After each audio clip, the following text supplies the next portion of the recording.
데라의 족보는 이러하니라. 데라는 아브라함과 나홀과 하란을 낳고 하란은 롯을 낳았으며,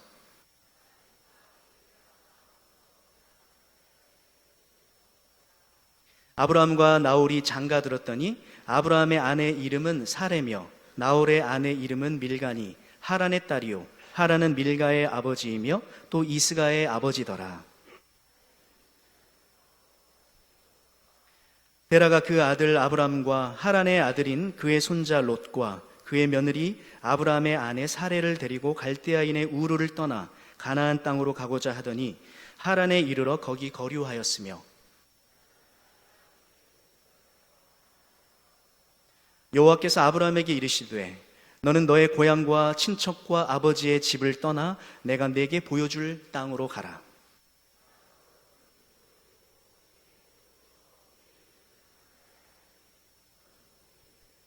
너를 축복하는 자에게는 내가 복을 내리고 너를 저주하는 자에게는 내가 저주하리니 땅의 모든 족속이 너로 말미암아 복을 얻을 것이라 하신지라. 이에 아브라함이 여호와의 말씀을 따라갔고 롯도 그와 함께 갔으며 아브라함이 하란을 떠날 때에 75세였더라. 아멘. 오늘 말씀은 아브라함에 관한 말씀입니다. 아브라함의 소명 사건. 이 아브라함은 유대인들에게는 국부예요, 국부. 나라, 민족을 창시한 사람.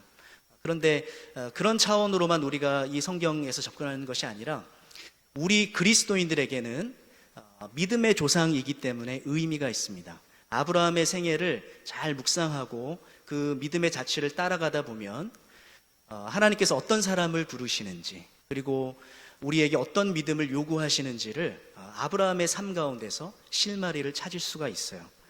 11장에 보면 우리가 읽은 27절 말씀에 데라의 족보는 이러하니라 이렇게 시작합니다. 사실 이것은 데라를 소개하기 위한 것이 아니라 아브라함을 소개하기 위해서 데라의 족보로부터 시작하는 거예요. 말하자면 아브라함의 집안 배경을 설명함으로써 아브라함을 설명하는 것이죠. 데라에게는 3명의 아들이 있었습니다. 아브라함과 나홀과 하란. 그리고 이 가족들은 갈대아 우르라고 하는 지역에서 살고 있었어요. 이 갈대아 우르는 오늘날로 말하면 이라크 남서부 지역, 비옥한 초승달 지역이라고 우리가 부르는 티그리스 유프라테스 강 지역에 굉장히 큰 문명을 이루었던 수메르 문명권에 속해 있던 그런 상황이었습니다. 굉장히 화려한 도시 문명, 최초로 언어가 발견되고 그러니까 문자가 발명되어진 곳이 수메르 문명이었어요. 무시할 수 없는 그런 문명이었는데, 그런 곳에서 아브라함과 나홀과 하란 그리고 데라가 함께 그 가족들과 더불어 살고 있었다라는 거예요. 그런데 이 가정에 조금 문제가 있습니다. 하란은 막내 아들인데 아버지 데라보다 먼저 죽었어요. 그리고 그 아브라함의 아내 사레는 아이를 낳지 못하는 불임의 상태였습니다. 농경시대 속에 여자가 아이를 낳지 못한다라는 것, 그리고 아들이 아버지보다 먼저 죽는 것은 굉장히 비통하고 슬픈 일이에요. 어느 시대 어느 문화를 막론하고. 이번 주에 제가 아는 어떤 지인 목사님이 지난주인가 그 아들이 갑자기 급성 백혈병으로 병원에 입원을 했습니다. 저는 뭐 의학적인 지식이 없었기 때문에 백혈병인가 보다, 뭐 한 달 정도 입원하면 낫겠지 했는데 갑작스럽게 뜻밖에도 이번 주에 하나님께서 데려가셨어요. 비통한 어떤 죽음의 슬픔 가운데 많은 지인들이 찾아가서 위로하고 또 슬픔을 위로해 주었던 시간이었습니다. 근데 그런 어떤 슬픔과 죽음의 그림자, 비통한 죽음의 그림자가 오늘 데라의 가정 가운데 있었다라는 거예요. 여러분, 창세기의 맥락 속에서 생육하고 번성하여 땅에 충만하라, 이런 생명의 축복을 하나님이 주셨습니다. 그런데 이런 생명의 축복이 역전된 상태, 그래서 여자가 아이를 낳을 수가 없어요. 미래를 기약할 수가 없어요. 그리고 아들이 아버지보다 먼저 죽는 것은 창세기의 맥락 속에서는 저주를 의미하는 거예요. 하나님의 복을 누리지 못하는, 하나님의 복이 박탈된 상태, 그러니까 죄악된 인생들의 실존이 바로 그와 같다라는 거예요. 그래서 결국 그렇게 화려한 수메르 문명권에 있었던 데라와 그의 가족은 그 땅에서 소망을 발견하지 못하고 하란으로 이주를 하게 됩니다. 우리 1절 말씀을 함께 한번 읽어보겠습니다. 시작. 여호와께서 아브라함에게 이르시되 너는 너의 고향과 친척과 아버지의 집을 떠나 내가 네게 보여줄 땅으로 가라. 여호와께서 아브라함에게 말씀하셨습니다. 너는 너의 고향과 친척과 아버지의 집을 떠나 내가 네게 보여줄 땅으로 가라. 여러분, 창세기의 맥락이 굉장히 중요해요. 온누리교회는 온누리교회의 맥락이 있죠. 창세기는 창세기의 맥락과 흐름이 있습니다. 창세기의 맥락 속에서 말씀하신다라는 것, 하나님이 말씀하신다라는 것은 엄청난 사건이에요. 성경 첫 장 1장에서 성경은 하나님을 논증하는 것으로부터 시작하지 않고 말씀으로 천지를 창조하셨다라는 이 하나님의 이미지로부터 시작을 합니다. 말씀으로 천지를 창조하셨어요. 혼돈과 공허 속에 빛이 있으라 말씀하시면 빛이 있어져요. 이런 능력의 말씀, 천지를 창조하신 말씀이 오늘 소망 없고 절망 가운데 있던 아브라함의 삶 가운데 임한 거예요. 그렇게 읽어야만 제대로 읽은 거예요. 그리고 4절 말씀처럼 아브라함은 그 말씀의 모든 것을 걸고 그 말씀을 쫓아갔다 그랬습니다. 그리고 우리가 잘 알듯이 아브라함은 과거의 갈대아 우르의 절망적 상황 속에서 믿음의 조상이라고, 그리고 오고 오는 모든 세대의 하나님의 백성들 가운데 회자되는 그런 굉장히 중요한 존재가 된 것이죠. 인생이 완전히 바뀌었어요. 하나님은 아브라함의 인생 가운데서 하나님의 말씀을 보내시고 말씀하심으로써 그 인생을 새롭게 재창조하신 거예요. 말씀이 아브라함의 인생을 재창조하셨습니다. 우리의 인생도 하나님께서 말씀으로 새롭게 하시고 재창조해 가시는 줄로 믿습니다. 이것이 첫 번째 포인트예요. 아무리 절망적인 인생이라 할지라도 하나님의 말씀이 임하면 그 사람은 그 시대의 소망이 되고 빛이 되고 그에게는 희망이 있는 것이에요. 말씀에 붙들린 사람에게는 소망이 있는 것이에요. 아무리 어려운 공경 가운데 있다 할지라도 여전히 하나님의 말씀이 들려지고 깨달아지고 은혜가 된다면 하나님께서 우리 가운데 뭔가 하실 일이 있다라는 거예요. 하나님께서 우리 인생에 빛을 비추시고 새로운 회복을 허락하실 때는 언제든지 그래서 말씀과 예배의 회복으로부터 시작하십니다. 제가 사역을 해보면 이렇게 예배 가운데 말씀을 듣는 태도가 달라지고 귀를 쫑긋 세우는 사람들은 분명히 하나님께서 뭔가 일을 하시는 것을 제가 많이 봤어요. 마찬가지라는 거예요. 아브라함의 생애도 그렇고 우리의 생애도 그렇다라는 것이죠. 아브라함은 믿음의 조상이었습니다. 믿음의 모델하우스예요. 내가 하나님 나라가 어떠하고 믿음의 삶이 어떠한지 궁금하다면 아브라함을 보면 돼요. 근데 그 모델하우스 같은 아브라함을 하나님이 그렇게 다루셨다면 우리도 동일하게 일하실 거라는 약속이 담겨 있는 것이죠. 자, 시편 107편 20절에 이렇게 말씀하고 있는데요. 그가 그의 말씀을 보내어 그들을 고치시고 위험한 지경에서 건지시는도다. 그가 그의 말씀을 보내어 그들을 고치시고 위험한 지경에서 그들을 건지시는도다. 하나님은 말씀을 보내셔서 우리의 삶 가운데 말씀이 들려지고 깨달아지게 하심으로써 우리를 고치시고 회복하시는 분입니다. 그리고 위기 가운데 인생의 어떤 위험한 지경 가운데 있는 그들을 말씀으로 건지신다라는 거예요. 오늘 이 시간 여러분에게도 그런 말씀의 은혜가 임할 수 있기를 축복합니다.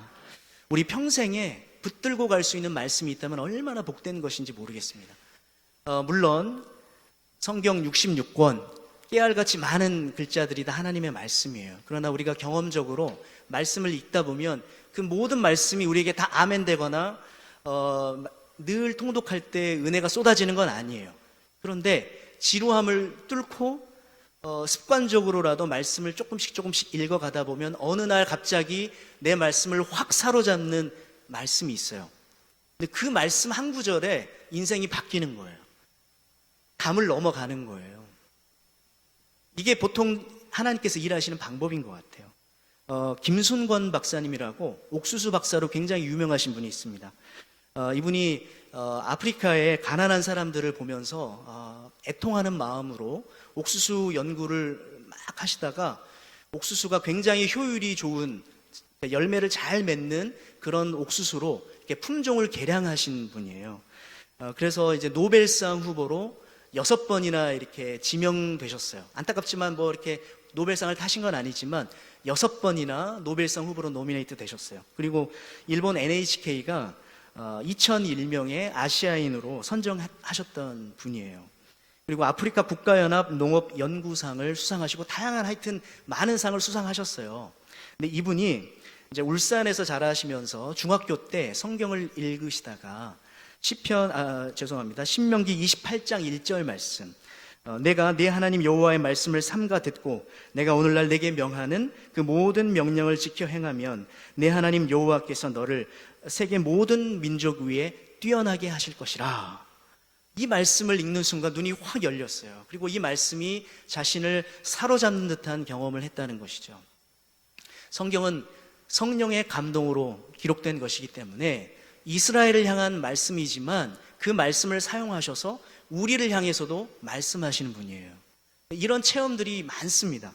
그런데 하여튼 그 김순권 박사님이 이 신명기 28장 1절의 말씀을 붙들고 평생을 이제 하나님께서 나에게 뭔가 하실 일이 있고 나를 쓰시려고 하신구나, 이 비전을 발견하신 다음에 나중에 하버드로 진학하시고 이런저런 박사 논문을 쓰시고 연구의 과정 동안 난관들이 많으셨겠죠. 근데 그 난관 속에서 그를 붙들어 주었던 것은 바로 이 말씀이었다는 거예요. 이 말씀을 의지하고 하나님께서 그렇지 나에게 약속하셨지, 말씀하셨지, 그 은혜의 말씀을 떠올릴 때마다 그 고비고비를 넘겨갈 수 있었다라는 거예요. 그리고 오늘날 우리가 잘 알고 있는 그 김순권 박사님이 이렇게 나올 수 있었던 것이죠.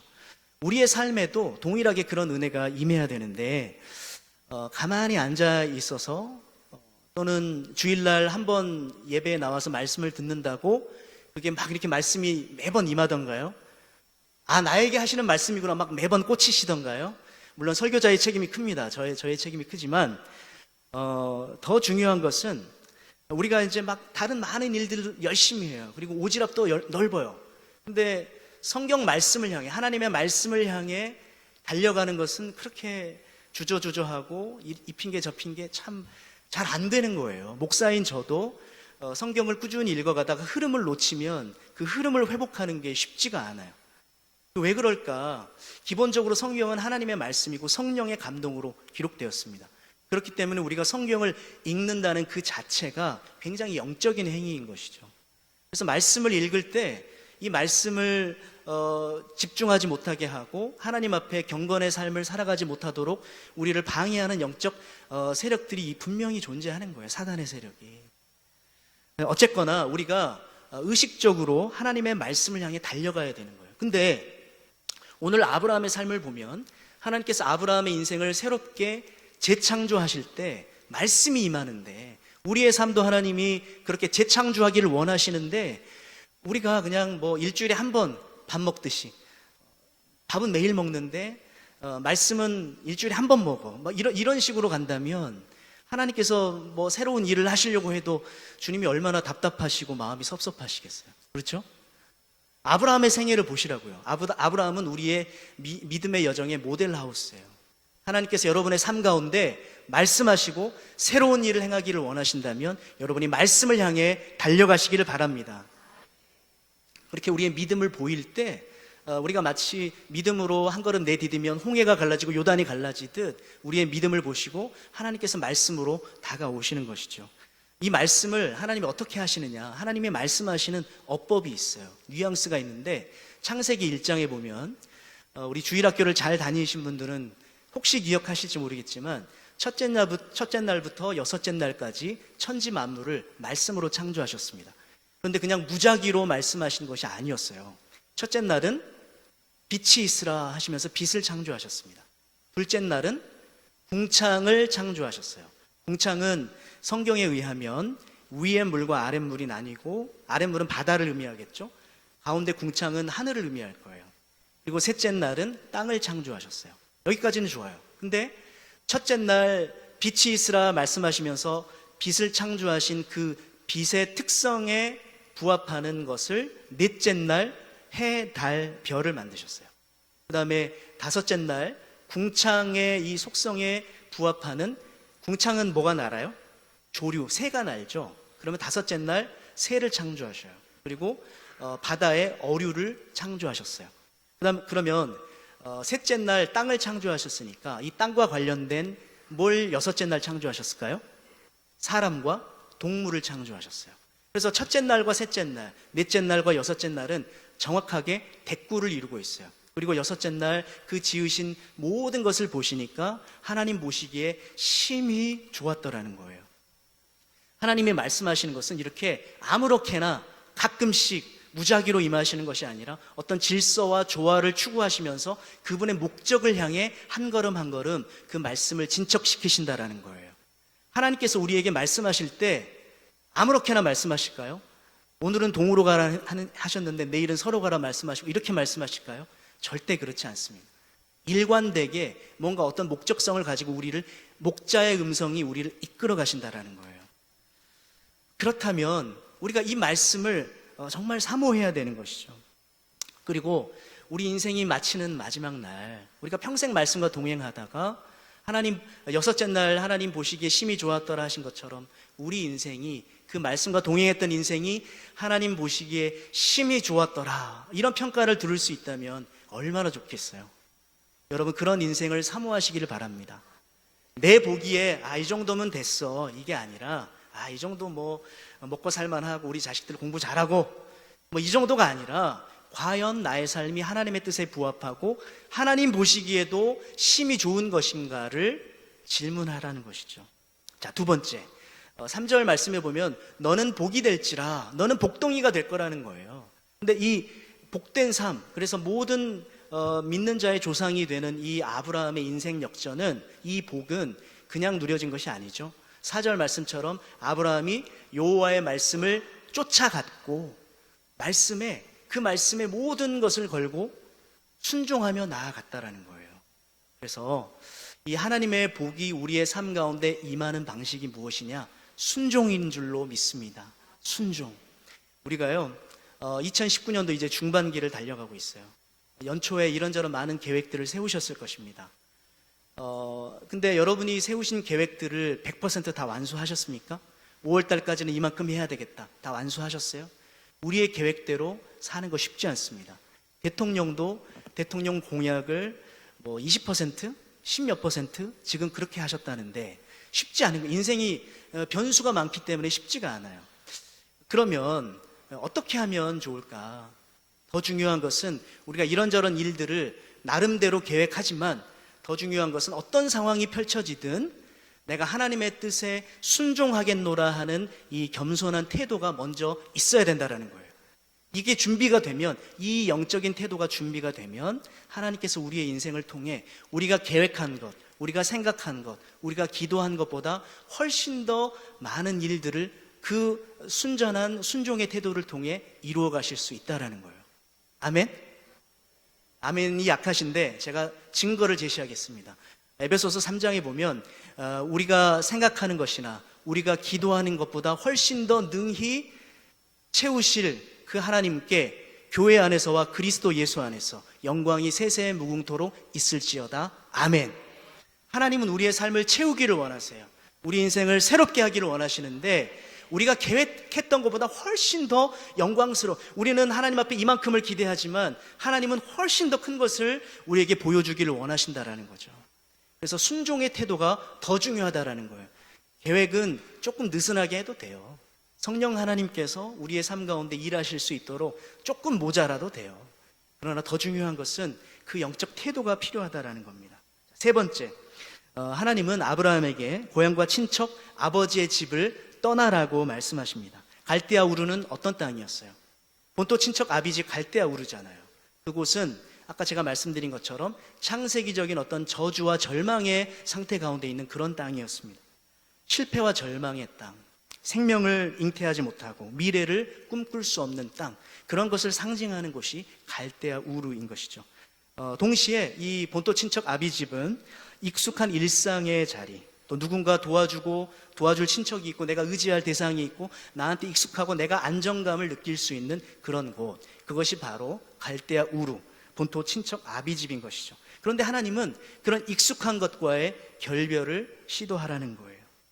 그리고 네가 상상했던 것, 또 네가 계획했던 미래에 대한 그림을 일단 포기하고 내가 내게 보여줄 땅으로 가라는 거예요. 왜 하나님께서 이렇게 떠나라고 말씀하시는가? 왜 아브라함에게 떠나라고 말씀하시는가? 왜 우리에게 과거의 삶을 버리고 새로운 삶으로 나아가라고 말씀하시는가? 그것은 우리로 하여금 더 좋고 더 영원한 것을 맛보게 하시기를 원하시기 때문입니다.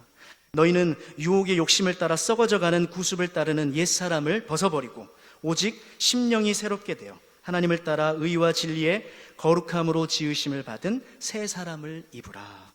구습을 따르는 옛사람의 삶, 그것이 바로 갈대아 우르의 삶인 거예요. 그런데 그것을 벗어버리고 그것을 떠나서 하나님께서 우리에게 예비하신 의와 진리의 거룩함으로 지으심을 받은 새 사람을 덧입는 과정, 이것이 바로 신앙생활의 본질이에요.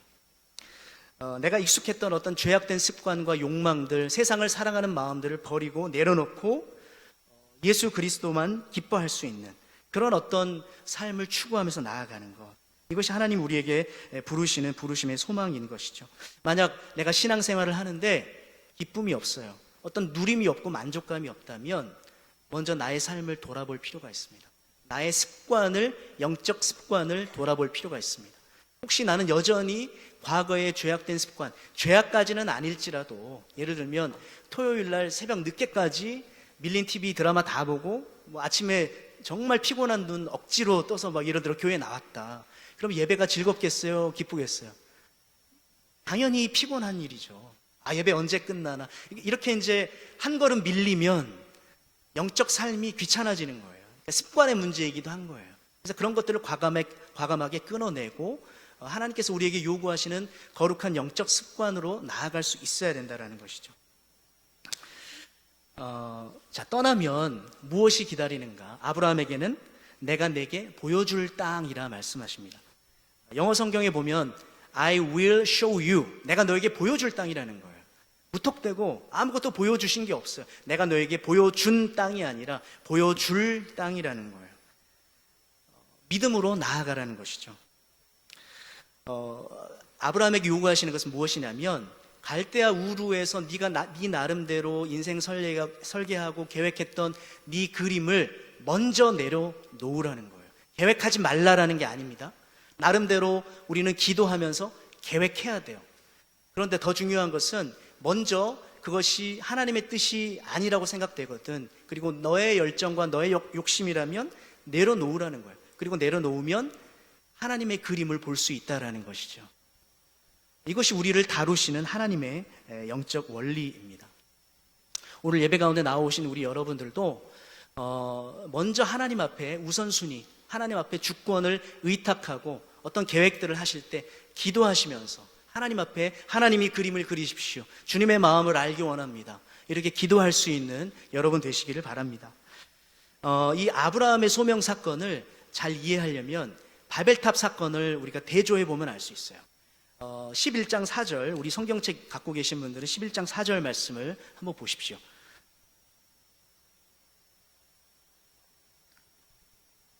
(11장 4절에) 보면 우리 같이 한번 읽어볼까요? 시작. 자, 네, 같이 읽어보겠습니다. 시작. 건설하여 그 탑 꼭대기를 하늘에 닿게 하여 우리 이름을 내고 온 지면에 흩어짐을 면하자. 네, 바벨탑을 쌓았던 사람들은 창세기 11장이죠. 타락한 인간들이 극단까지 갔어요. 그래서 이제 자신들이 보기에 좋은 땅, 시날이라고 하는 곳을 발견했습니다. 그리고 그들이 흩어짐을 면하기 위해서 성과 대를 쌓고 누구 이름을 내요? 우리 이름을 내자라는 거예요.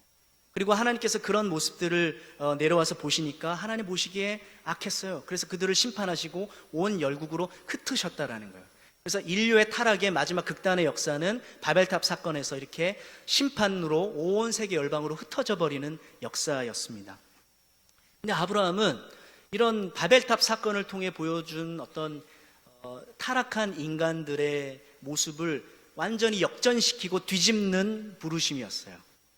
예를 들면 내가 너의 이름을 창대하게 하고, 이렇게 말씀하시죠. 주님이 이 신할 평지에 바벨탑을 쌓았던 사람들은 우리가 우리의 이름을 내자 이렇게 얘기하죠.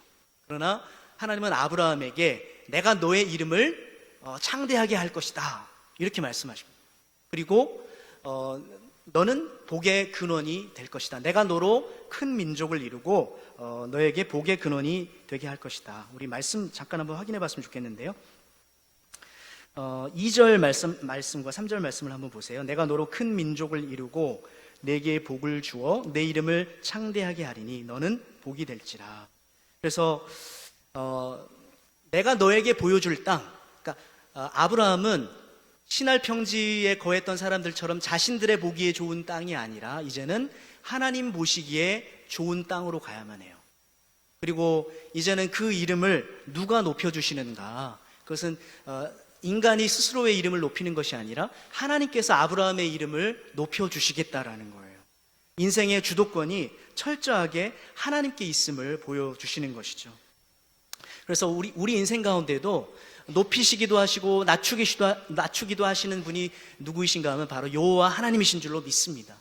이것을 인정하고 이 주권을 하나님 앞에 겸손히 인정할 수 있는 사람이 바로 크리스찬인 것이죠. 우리 한나가 사무엘을 이렇게 잉태하고 기도의 응답을 받았어요. 그리고 하나님 앞에 찬송하면서 이렇게 고백합니다. 여호와는 가난하게도 하시고 부하게도 하시고 낮추기도 하시며 높이기도 하시는도다. 그분이 우리를 낮추시기도 하시고 높이시기도 하신다라는 거예요. 바벨탑을 쌓았던 인간들처럼 스스로가 높아지기 위해서 막 열을 내는 것이 아니라 인간적인 열심으로 그렇게 높아지려고 하는 것이 아니라 하나님께서 때가 되면 주님 앞에 겸손하였다가 때가 되면 우리를 높이신다라는 거예요. 교회 안에서 왜 다툼과 원망 또 이전 투구의 모습들이 일어나는가? 그것은 바로 내 이름을 내고 싶은 그런 죄성이 여전히 우리 안에 남아있기 때문인 것이죠. 자, 근데 아브라함의 소명이 이와 같았는데 이 아브라함을 보면 3절 말씀 한번 보세요. 3절 말씀 보면 너를 축복하는 자에게는 내가 복을 내리고 너를 저주하는 자에게는 내가 저주하리니 땅의 모든 족속이 너로 말미암아 복을 얻을 것이다 그랬습니다. 아브라함이 기준인 거예요. 모든 행복과 불행, 축복과 저주의 기준이 아브라함인 거예요. 어떻게 보면 굉장히 편파적인 것 같고 좀 성실하게 하나님을 몰라도 나름대로 잘 사는 사람도 있는데 왜 아브라함이 기준이어야만 하는가? 그것은 이 아브라함이 여호와의 말씀을 쫓아갔고 여호와의 말씀 속에 있는 하나님 나라의 가치관과 그 기준을 따라 살아가는 삶, 그래서 하나님의 나라를 긍정하고 그 아브라함의 모습 속에 나타난 그 하나님의 나라를 보면서 기뻐하고 축복하면 그 아브라함에게 허락하셨던 복이 이제 그 주변의 사람들에게도 흘러가게 하신다라는 거예요. 그런 의미인 거예요. 그래서 아브라함은 우리가 소위 얘기하는 축복의 통로인 것이죠. 복덩어리인 거예요. 이런 아브라함의 삶이 우리 이제 그리스도인들 가운데서는 어떻게 성취가 되었느냐? 사도행전 2장에 보면 성령이 오순절날 성령이 강림하시고 초대교회에 이제 많은 사람들이 주님께로 돌아왔습니다. 그리고 그들이 떡을 떼고 사도들의 가르침을 받아 함께 교제하고 떡을 떼었어요. 그리고 가난한 사람들이 있으면 그들의 재산을 팔아서 사도들의 발 앞에 내놓으면 사도들이 그것들을 가난한 사람들을 구제하는 데 다 썼어요. 이런 성도의 교제의 모습을 보고 주변의 사람들이 이 초대교회의 공동체를 칭송했다라고 사도행전은 이야기해요. 근데 그 칭송했다라는 말이 원래 헬라어의 의미로는 카리스라는 단어예요. 카리스는 은혜라는 뜻인데 때로는 사랑스럽다, 매력적이다 이런 의미도 있어요. 이 똑같은 단어가 어디에 쓰였냐면 예수님이 어렸을 적에 12해 되셨을 때 누가복음 2장에 보면 하나님과 사람 앞에 사랑스러워 가셨다. 이 단어도 똑같은 카리스라는 단어를 써요. 그러니까 초대교회 공동체는 주변 사람들이 볼 때 사도들의 가르침을 받고 진리 안에서 서로 사랑하고 교제하고 함께 나눔과 구제의 삶을 살았을 때 주변 사람들이 그 삶이 너무 매력적으로 보이는 거예요. 그러니까 날마다 믿는 자의 무리의 수가 더하여졌다라는 것이죠. 바로 이런 삶이 창세기 12장 3절에서 아브라함에게 너를 축복하는 자는 내가 축복하고 너를 저주하는 자는 저주하리라 말씀하셨던 축복의 통로된 삶이 교회 안에서 성취되어 가는 모습인 것이죠. 여러분, 예수 믿고 십자가 의지하면서 신앙 본색을 드러내면서 사는 거, 또 직장 안에서 밥 먹을 때 식사 기도하는 거 왠지 좀 부끄럽고 쑥스럽고 좀 조용히 아무도 안 들키게 혼자 믿는 분도 계시죠. 그러나 영적 권위는 그리스도인들에게 주셨어요. 직장 상사도 물론 권위자이지만 더 중요한 영적 권위는 그리스도인들에게 주셨단 말이에요. 그래서 우리가 하나님의 길과 하나님의 가치관을 추구하고 그것을 부끄러워하지 않고 예수 십자가를 붙들고 나아가면 우리의 그 모습이 매력적으로 보일 수밖에 없도록 하나님께서 디자인하셨다라는 거예요. 이것이 아브라함에게 보여주신 어떤 모습이고 초대교회 공동체에서 발견하는 모습이에요. 그래서 부끄러워하지 마시고 예수 믿는 것 떳떳하게 드러내시고 다만 예수 믿는 삶답게, 예수 믿는 사람답게 사는 것이 더 중요하겠죠. 그러면 하나님께서 여러분 안에 있는 소망에 관한 이유를 묻는 사람들을 분명히 붙여주실 것이고 여러분 통해 예수 믿는 사람들이 일어나게 될 것입니다. 그런 일들을 하시겠다고 지금 청사진을 창세기에서부터 계속 보여주시는 거예요. 이스라엘 나라를 부르셨습니다. 아브라함의 후손인 이스라엘 나라가 출애굽한 다음에 이제 광야의 시간도 갔죠. 38년 광야를 보낸 다음에 가나안 입성을 앞두고 모세가 또 이 똑같은 비전을 반복해요. 모세가 이스라엘 백성들에게 이렇게 신명기 4장에서 이야기를 합니다. 너희는 여호와의 말씀을 지켜 행하라. 이것이 여러 민족 앞에서 너희의 지혜요 너희의 지식이라. 그들이 이 모든 규례를 듣고 이르기를 이 큰 나라 사람은 과연 지혜와 지식이 있는 백성이로다. 하나님의 나라가 그렇게 매력적으로 온 세계 열방 앞에 드러나게 될 거라는 거예요.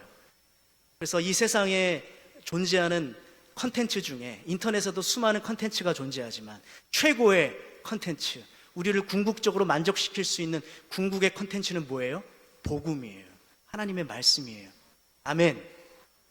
복음적인 삶을 살아내면 여러분의 삶 가운데서 사람들이 소망을 보게 될 줄 믿습니다. 그래서 이 구약 성경에 보면 시간이 조금 갔지만 제가 다 하겠습니다. 구약 성경에 보면 율법을 지칭하는 별칭이 있어요. 그게 뭐냐면 여호와의 도예요. 여호와의 도, 여호와의 길이라는 거예요. 말씀을 따라 산다라는 것은 여호와의 길을 의지하면서 그 길로 걸어간다라는 거예요. 여러분은 어떻습니까? 지금 세상의 길로 가십니까? 아니면 여호와의 길, 하나님께서 열어주신 길로 가십니까? 물론 예수님께서 산상수훈에서 말씀하신 것처럼 여호와의 길, 십자가의 길은 좁은 문 좁은 길일 수 있어요. 그러나 그것이 결코 어려운 길이 아닌 것은 우리가 십자가를 바라볼 때 십자가 가운데서 우리에게 부어주시는 성령의 능력이 있고 위로가 있기 때문에 그 담을 뛰어넘고 그 좁은 길도 좁은 길이 아닌 것처럼 담대하게 갈 수 있는 것이죠. 여호와의 길이라는 건 그런 길인 거예요. 자, 우리 이제 마지막 결론을 좀 내려볼 텐데요. 2절 말씀을 다시 한번 읽어보겠습니다. 2절 시작. 내가 너로 큰 민족을 이루고 내게 복을 주어 내 이름을 창대하게 하리니 너는 복이 될지라. 자, 첫 번째, 내가 너로 큰 민족을 이루고, 주님이 이루신다라는 거예요. 주체는 누구이시다? 하나님이시라는 거예요. 우리 인생의 주체는 하나님이시고 우리가 궁극적으로 추구해야 될 것은 하나님의 나라라는 거예요. 내가 너로 큰 민족을 이룬다 할 때 그 민족은 하나님의 나라인 거예요. 그러므로 우리가 이 땅 가운데서 추구해야 할 유일한 궁극의 비전은 바로 하나님의 나라, 하나님의 의인 줄로 믿습니다. 내 나라, 내 명예, 신할 평지에서 바벨탑을 쌓았던 사람들처럼 내 어떤 안식인명과 평안함을 추구하면서 그럭저럭 사는 것이 아니라 하나님의 영광을 추구하면서 사는 것이 우리 인생을 향한 궁극적 부르심이라는 거예요. 그리고 그런 위대한 비전에 갈대아 우르의 절망과 어떤 소망 없는 상태 가운데 있던 평범한 인생, 아브라함을 부르셨던 것처럼 하나님은 우리와 같은 죄 많은 인생들을, 평범하고 죄 많은 인생들을 부르셔서 그 위대한 하나님의 나라 일을 이루어 가시는 줄 믿습니다. 두 번째는 너는 복이 될지라 라고 말씀하셨습니다. 원래 의미는 너는 복덩이가 될 거라는 거예요. 축복의 통로라는 거예요. 복덩이. 근데 어떻게 무력한 소망 없는 아브라함이 복덩이 같은 존재가 됐겠어요? 물론 여호와의 말씀을 쫓아갔지만 여호와의 말씀을 쫓아갔다라는 의미 자체가 뭐냐면 아브라함의 삶 가운데 하나님이 임재하여 계셨다라는 거예요. 아브라함과 함께 하셨다라는 거예요. 아브라함의 아들 이삭 같은 경우도 사람들이 아브라함 때 팠던 우물에서 막 우물이 솟아나니까 이삭을 시기해요. 그래서 이삭이 팠던 그 우물을 빼앗아 버려요. 그럼 이삭은 다투지 않고 양보하고 그냥 넘어가요. 또 다른 데 가서 광야에서 우물을 파요. 그럼 놀랍게 우물이 막 쏟아져요. 그럼 또 이제 사람들이 와서 시기하고 질투하면 또 그것을 양보하고 떠나요. 그런 식으로 계속해서 가는 곳마다 우물이 샘이 터졌어요. 왜 그래요? 창세기에 의하면 이는 여호와께서 함께 하셨기 때문이라는 거예요. 성경이 말하는 복의 핵심은 무엇인가 하면 우물 그 자체가 아니에요. 노다지가 쏟아지는 게 아니에요. 여호와께서 여러분의 삶과 함께 하시는 것, 성령의 임재, 이것이야말로 우리가 추구해야 될 궁극의 축복이라는 것이죠.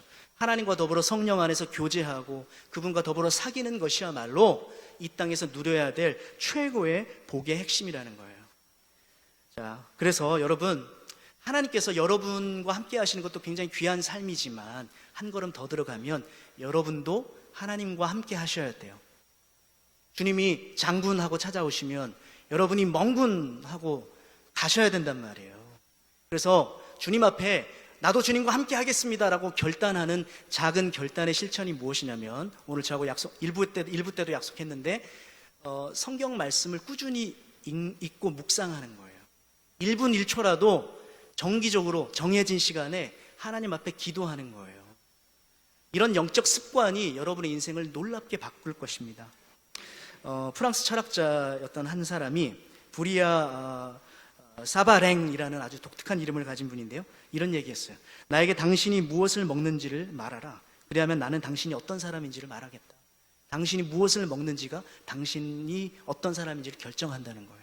여러분이 하나님의 말씀을 먹으면 여러분 하나님의 사람이 될 것이고, 여러분이 세상적인 소리와 근심스러운 소리만 자꾸 들으면 여러분 마음에 근심이 쌓이고 여러분 세상의 사람이 되는 거예요. 이 시대의 사람이 되는 거예요. 마틴 루터가 이렇게 얘기했습니다. 성경 지식과 그에 대한 깨달음에 관한 한 우리는 거지다. 성경 지식과 그에 대한 깨달음에 관한 한 우리는 거지다. 저 자신도 이 루터의 말을 보면서 찔림이 왔습니다. 여러분 어떻습니까? 여러분의 영적 상태, 영적인 빈곤 상태 가운데 있지는 않습니까? 오늘 이 예배를 통해서 여러분이 저와 약속하세요. 예배 끝나고 저 젊은 목사가 이렇게 얘기하는데 하루에 최소 10절이라도, 한 장도 아니에요. 한 장도 좋습니다. 한 장이라도 꾸준히 읽어가야 되겠다. 이런 결단을 하시면 하나님께서 여러분의 삶을 통해 놀라운 인생을 재창조해 가실 줄 믿습니다. 회복하시는 인생은 말씀과 예배가 회복됩니다. 그리고 예배가 회복되면 하늘문이 열리고, 하늘문이 열리면 여러분 인생에 형통함이 있게 될 것입니다. 이런 놀라운 은혜가 여러분의 삶 가운데 임하게 될 줄 믿습니다. 같이 한번 기도하겠습니다. 좋으신 아바 아버지, 은혜를 감사합니다. 절망과 정말 소망 없는 그 삶, 아브라함의 인생을 부르셔서 그에게 말씀을 허락하시고 그를 놀라운 하나님의 축복의 통로로 사용하여 주셨던 것처럼, 오 아버지 하나님, 우리의 삶 가운데도 하나님의 말씀이 임하게 하여 주옵소서. 예배할 때마다, 기도할 때마다 주의 음성을 듣게 하여 주옵시고, 성경 말씀에 사로잡혀서 우리의 남은 생에 하나님 보시기에 심히 좋았더라 이렇게 주님 앞에 칭찬 듣는 귀한 인생들이 되게 하여 주옵소서. 감사하며 예수 그리스도의 이름으로 기도하옵나이다.